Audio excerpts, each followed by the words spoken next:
Hey guys, so I've been doing Jiujitsu for just over a year now. I want to say I started in May 2016.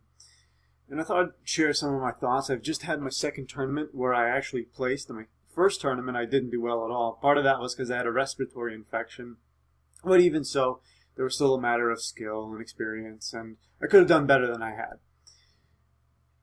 I guess if I could impart some wisdom for the people just starting is you're not going to be good for a long time. And I don't even consider myself good. I consider my game to have a lot of holes in it. You're going to spend so much time learning fundamentals, and your instructors are going to help you as best they can, but they know the things they will take for granted a lot of the stuff that you don't know, and they've got your best interest in heart, so listen to what they say. However, it's going to be a lot of self-learning. And if I could have sped that process up and organized the routines myself, based on what I've learned for myself at least, is pick one thing and get good at it. Just pick one thing and learn it as complete as you can.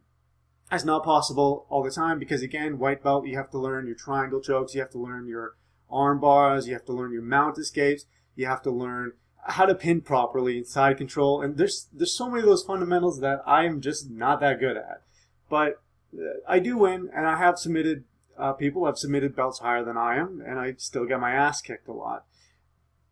One several ass kickings that stand out in my mind was when a new guy came in, and Dylan, you know who you are, and he had a little bit of experience because his brother is a blue belt in our class, and I had been doing this for I want to say 8 or 9 months. And I thought, well, I should theoretically be able to whoop him, right? And overall, yes, that is the case. Sorry, buddy. But I still had the expectation that I could defend against anything he threw at me. And he would bull rush me and take me down, even though I outweighed him by, I want to say, 20 pounds at least at that time. And he would slap on a good old arm, or Americana, and twist that arm. And I got really frustrated because he did this several times. And I thought, why, this can't happen. This shouldn't happen to a student that's been doing this for as long as I have, right? I understand getting beat by higher belts, but this doesn't make sense. But the reality is you're going to have those holes, especially if you are focusing on technique. In terms of muscling out people versus technique, yeah, in the beginning, your strength, if you're a big guy, if you outweigh your opponent, can beat someone strength versus strength. I mean, that's obvious, right? 2 untrained people, one guy is bigger than the other. He's going to beat the smaller person. That makes sense. But even so, you are going to think a lot about fundamentals initially. Like you're going to pause and process that, and that's just something you have to suffer through until you reach a point where you're not thinking about that anymore. You're always thinking in jiu-jitsu. You're always going to be learning new techniques. You're always going to be assessing your situation. But there's certain things you get to a point where you don't have to think about it. And now you can move on to thinking about more important things. And really do focus on that technique because the technique is going to save you. I know it's going to work. I know technique works because my instructor is 5'7". I weigh him by 10, 20 pounds, but he demolishes guys. Just so good. And it's crazy how good he is. And so I knew, even when my technique wasn't working, that, well, it does work.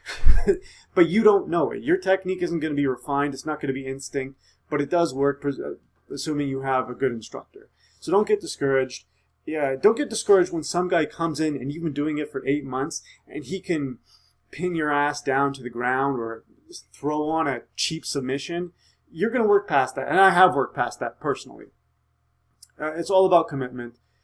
At the moment, I'm a 3-stripe white belt. And after my second stripe, there came a point where I wasn't even concerned about getting my next stripe. I wasn't even thinking about it. It was learning from my mistakes and just being able to hang, not submit guys that are higher, although I'm happy to demoralize you guys like that.